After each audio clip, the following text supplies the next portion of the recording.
আসসালামু আলাইকুম শিক্ষার্থী বন্ধুরা, তোমরা সবাই কেমন আছো? আশা করি তোমরা সবাই ভালো আছো। আমরা আলহামদুলিল্লাহ মোটামুটি ভালো আছি। করোনাকালীন সময়ে বাংলাদেশ সরকার কর্তৃক আয়োজিত যে অনলাইন ক্লাসের মাধ্যমে পাঠদানের যে পদক্ষেপ নেওয়া হয়েছে তার অংশ হিসেবে আমরা মিয়াবাজার লতিফুন্নেছা উচ্চ বিদ্যালয় অনলাইন স্কুলের পক্ষ থেকে তোমাদেরকে স্বাগত জানাচ্ছি। আমি মোহাম্মদ কামাল উদ্দিন, সহকারী শিক্ষক, মিয়াবাজার লতিফুন্নেছা উচ্চ বিদ্যালয়, চৌদ্দগ্রাম, কুমিল্লা। শিক্ষার্থী বন্ধুরা, এখন আজকে যে বিষয়টা নিয়ে আমি আলোচনা করব তোমাদের সাথে, তোমরা বেশি দেরি না করে চলে আসো। আমরা এখন খাতা কলম নিয়ে আমাদের একটা গাণিতিক সমস্যা সমাধান করব। আমাদের আজকের ক্লাস হবে নবম দশম শ্রেণীর ফিনান্স ও ব্যাংকিং বিষয়ের আমাদের চতুর্থ অধ্যায়। তোমাদের বইয়ে দেখো পঞ্চম অধ্যায়ে পে ব্যাক সময় পদ্ধতি। এর আগে কিন্তু আমরা আরো দুটো ক্লাস নিয়েছিলাম, যে আমাদের গড় মুনাফার হার পদ্ধতি নিয়ে আমরা আলোচনা করেছি। গড় মুনাফার হার নিয়ে একটা গাণিতিক সমস্যার সমাধান করেছি। এর আগের ক্লাসও আমরা গাণিতিক সমস্যা সমাধান নিয়ে আলোচনা করেছি। আজকে আমরা যে বিষয় নিয়ে আলোচনা করব তা হলো পে ব্যাক সময় পদ্ধতি। তাহলে আমরা বোর্ডে লিখে যে আজকের আলোচনার বিষয় হলো পে ব্যাক সময় নির্ণয়। পে ব্যাক সময়টা কি, এটা আমাদেরকে একটু ধারণা নেওয়া দরকার। পে ব্যাক সময় হলো যে একটা প্রকল্পে যখন আমরা টাকা বিনিয়োগ করি, টাকাটা কত সময়ের মধ্যে আমাদের কাছে আবার ব্যাক করে আসবে। আমি টাকাটা দিয়ে দিলাম প্রকল্পের মধ্যে, একটা বছর, 2 বছর, 3 বছর, 4 বছরের একটা প্রকল্প নিলাম হাতে। আমার এই যেই টাকাটা আমি বিনিয়োগ করলাম, প্রথমে আমি যে টাকাটা দিয়ে দিলাম, ওই টাকাটা কত সময়ের মধ্যে আমার প্রতিষ্ঠানে আবার ব্যাক করবে, আসবে, এটা যে সময়টা, ওইটাকে বলা হয় পে ব্যাক সময় পদ্ধতি। পে ব্যাক সময় নির্ণয় করা।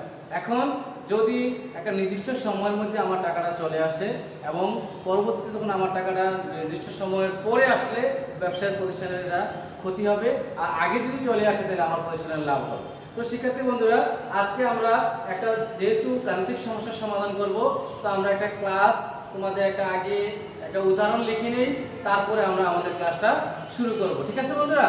তাহলে তোমরা খাতা কলম নিয়ে বসে যাও, আমরা আমাদের ক্লাসটা শুরু করি। অঙ্কটা আগে উঠিয়ে নিই, তারপরে আমরা ক্লাস শুরু করব। তাহলে শিক্ষার্থী বন্ধুরা, দেখো তো আমরা যে এতক্ষণ পর্যন্ত আমরা যে বিষয়টা নিয়ে তোমাদের সাথে করলাম, আমরা একটু বোর্ডে লিখে নিলাম, তোমরা খাতায় লিখে নাও যে মিস্টার রহিম রাত্রি নামের একটি প্রকল্প হাতে নেন। প্রকল্পের নাম তুমি যেটা দেয় তার নাম হতে পারে, যে কোনো ব্যক্তি যে কোনো নাম দিয়ে তার প্রকল্প বলতে পারে বা অনুমোদন করতে পারে। তাহলে আমরা রাত্রি নামের একটা প্রকল্প নিলাম।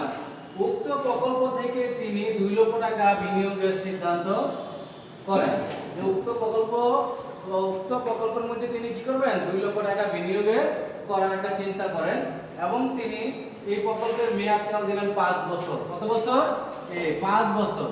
এই 5 বছরের মধ্যে তিনি যেগুলা পাবেন আশা করছে, যে প্রথম বছরে 40,000, দ্বিতীয় বছরে 50,000, তৃতীয় বছরে 60,000, চতুর্থ বছরে 80,000 এবং পঞ্চম বছরে 30,000 টাকা পাবে। ঠিক আছে বন্ধুরা? তাহলে তোমরা খাতায় উঠিয়ে নিয়েছো। তা আমাদের নির্ণয় করতে হবে কি? হ্যাঁ, ঠিক ধরেছো। আমরা কি করব? একটা পে ব্যাক সময় নির্ণয় করব। ঠিক আছে? তাহলে পে ব্যাক সময় নির্ণয় করতে গেলে তোমাদের বইয়ের মধ্যে দেখো একটা সংখ্যার ছক দেওয়া আছে। এখানে প্রথমে বছর, তারপরে নগদ, তারপরে ক্রমযোজিত নগদ প্রবাহ, একটা ছক দেওয়া আছে তোমাদের। এই ছক আলোকে কিন্তু আমরা কি করতে পারবো, আমাদের এই কাজটা করতে পারবো। ঠিক আছে বন্ধুরা? তাহলে আমরা ঝটপট কি করে নেই, আমাদের এই ছকটা এঁকে নেই। তোমরা একটু বোর্ডের মধ্যে খেয়াল করো এবং খাতার মধ্যে তোমরা ছকটা এঁকে নাও। ঠিক আছে শিক্ষার্থী বন্ধুরা? তাহলে আমরা ঘরটা এঁকে নিলাম। দেখো তো, এখানে আছে প্রথমে বছর, তারপরে নগদ প্রবাহ, তারপর হলো ক্রমযোজিত নগদ প্রবাহ। এখানে দুইটা পদ্ধতিতে আমরা কাজটা করতে পারি। একটা হলো নগদ প্রবাহগুলো যোগ করে ক্রমযোজিত নগদ প্রবাহগুলো নির্ণয় করতে পারি, এটা একটা পদ্ধতি আছে। আর একটা পদ্ধতি আছে কি জানো, যে আমরা যে বিনিয়োগ করলাম, বিনিয়োগটা টাকা থেকে নগদ প্রবাহটা যদি আমরা কর্তন করি, বিয়োগ করে দেই, তাহলে আস্তে আস্তে দেখো যে বিয়োগ ফলটা যখন পজিটিভ চলে আসবে, তখন আমাদের একটা ফলাফল বের হবে। এইভাবে আমরা করতে পারি। তো যেহেতু আমাদের বইয়ের মধ্যে বিয়োগ ফলটা আগে দেওয়া আছে, বিয়োগ করে, তো আমরা মোট টাকা থেকে, বিনিয়োগকৃত টাকা থেকে, ক্রমযোজিত নগদ প্রবাহ থেকে নগদ প্রবাহটা বাদ দিয়ে আস্তে আস্তে আমরা কি করবো, ওই কাজটা করে ফেলবো। তাহলে আমরা আজকে বিয়োগ করে আমরা করে থাকি। প্রথমে আসবে, বিয়োগ করে যদি আমরা কাজটা করি, তো প্রথমে আসবে 0 বছর, 0 বছর, প্রথম বছর, দ্বিতীয় বছর, তৃতীয় বছর, চতুর্থ বছর, তারপরে আসবে কি শিক্ষার্থী বন্ধুরা আমরা 5 বছরের প্রকল্প নিচ্ছি, কিন্তু যত বছরের প্রকল্প অতটা ধরে রাখতে হবে। এরপর হলো পঞ্চম বছর, ঠিক আছে? তাহলে আমাদের প্রথম বছরে 0 বছর যে টাকাটা আমরা প্রথমে বিনিয়োগ করেছিলাম, মনে আছে তোমাদের কত টাকা বিনিয়োগ করেছিলাম আমরা? অবশ্যই তোমাদের মনে আছে। তাহলে ওই টাকাটা আমরা কি করব, আমাদের প্রথমে লিখে ফেলবো। তাহলে প্রথমে লিখবো কত, আমাদের নগদ প্রবাহ ছিল আমাদের 2 লক্ষ টাকা বিনিয়োগের, কর্মযোজিত নগদ প্রবাহ কিসের কত টাকা থাকবে, 2 লক্ষ টাকা থাকবে। কর্মযোজিত নগদ প্রবাহ 2 লক্ষ টাকা, মানে আমাদের নগদ প্রবাহ ঋণাত্মক আমরা পাইছি 2 লক্ষ, আমরা কর্মযোজিত নগদ প্রবাহ আমার 2 লক্ষ, আমরা বিনিয়োগ করে ফেলছি, টাকা আমাদের কাছে চলে গেছে। এখন এই বিনিয়োগকৃত টাকা থেকে আমরা যেটা আর্ন করলাম, কত টাকা আমরা আর্ন করলাম, তাহলে আমরা দেখি নেই। প্রথম বছর আমরা কত লিখছিলাম, মনে আছে তোমাদের? প্রথম বছরে আমাদের যে টাকাটা ছিল এটা হলো কত, 40,000। জি ঠিক ধরেছ, প্রথম বছরে আমরা 40,000 টাকা পাইলাম। তাহলে আমাদের এই 40,000 টাকা যখন আমরা এখান থেকে বিয়োগ করে দিব, তাহলে আমাদের আর কমন কথা হবে কত, 1,60,000 টাকা। খেয়াল করো বন্ধুরা, আমরা এটা থেকে এটা বিয়োগ করব, তাহলে আমাদের এটা চিহ্নটা বড়, তাহলে আমাদের এই বিয়োগ চিহ্ন এখানে বসবে, ঠিক আছে? এরপরে আসবে কত, দ্বিতীয় বছরে আমরা পেলাম 50,000 টাকা। তাহলে 50,000 টাকা গেলে থাকবে কত, যেহেতু এটা প্লাসের মাইনাসটা বড় আছে, মাইনাস বসবে 1,10,000 টাকা, ঠিক আছে? 1,10,000 টাকা দিলাম। তৃতীয় বছরে এসে আমরা কত টাকা পাবো, তৃতীয় বছরে আমরা পাইলাম কত, 60,000 টাকা। খেয়াল করো, 60,000 টাকা পাওয়ার পরে আমাদের আছে কত থাকবে, আর বিয়োগ 50,000 টাকা। চতুর্থ বছরে এসে আমরা পাইলাম কত, খেয়াল করো, 80,000 টাকা। চতুর্থ বছরে যদি আমরা 80,000 টাকা পাইলাম, এখন খেয়াল করো, মাইনাস আছে 50,000 আর প্লাস আছে কত, 80,000। তাহলে প্লাস একটা বড়, এখানে আর থাকবে কত, এটা প্লাস হয়ে যাবে, ঠিক করেছো? যেহেতু প্লাস চিহ্ন আছে, কমনটা প্লাস হয়ে গেল, এখন 30,000 টাকা। পঞ্চম বছরে আবার আমরা পাইছিলাম কত, মনে আছে তোমাদের? দেখো তো, 30,000। তাহলে 30 এখন যোগ হয়ে যাবে কত, 60,000 টাকা। এখন খেয়াল করো, যদি আমরা আমাদের এখানে বইয়ের মধ্যে দেওয়া আছে, দেখো পেব্যাক নির্ণয়ের সূত্রটা কি? পেব্যাক নির্ণয়ের সূত্র হলো বিনিয়োগ বাই বার্ষিক নগদ প্রবাহ। এখন বিনিয়োগ বাই বার্ষিক নগদ প্রবাহ দিয়ে যদি আমরা ভাগ করি, তাহলে আমাদের যদি বছরে প্রতি বছর যদি সমান হতো, তাহলে আমাদের টাকাটা একসাথে চলে আসতো। যেহেতু এখানে প্রথম বছরে বেশি, দ্বিতীয় বছরে কম, এভাবে মানে একটা পার্থক্য আছে, যার কারণে আমরা কি করতে হবে, এটাকে এখানে আমরা দেখতে হবে কোন বছরে এসে আমরা টাকাটা আমাদের আসলো। এখন আমরা একটু নিচে লিখবো সূত্রটা। এখানে সূত্রটা লেখার আগে আমরা একটু ইয়ে করে নেই, তোমরা খেয়াল করো, আমরা লিখবো আমরা জানি।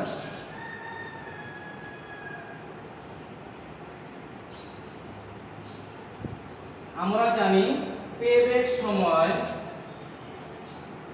পেব্যাক সময় ইকুয়াল বিনিয়োগ বাই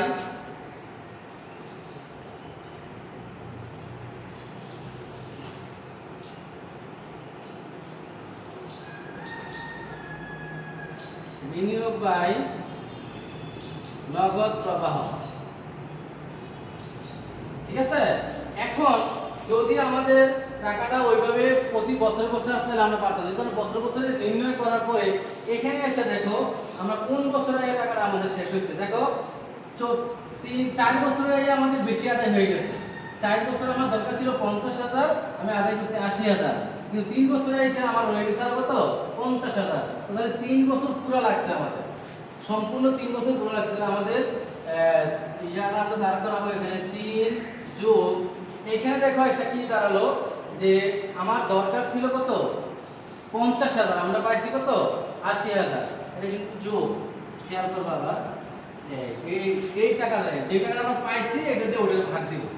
তাহলে আমাদের নগদ প্রবাহ পাইছি 80,000 আর আমাদের বিনিয়োগ ছিল কত, 50,000। একটু খেয়াল করো তো, তাহলে আমরা 2 তাহলে কি হয়, 3 যোগ এখানে 80,000 এর এতে ভাগ দাও।